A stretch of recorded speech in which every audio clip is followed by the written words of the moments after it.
Он убежит домой. Вот так.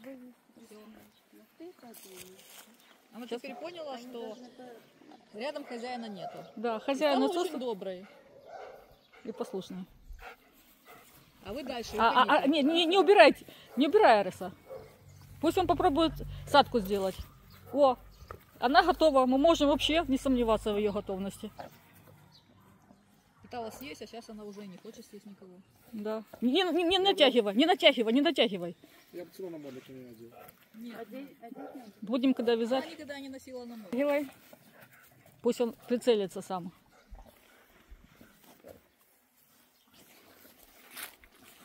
Роза и Арис. Как его зовут? Арис фон Фолкберг. Иди сюда. Щелкнул. Что сделать? Так вот такой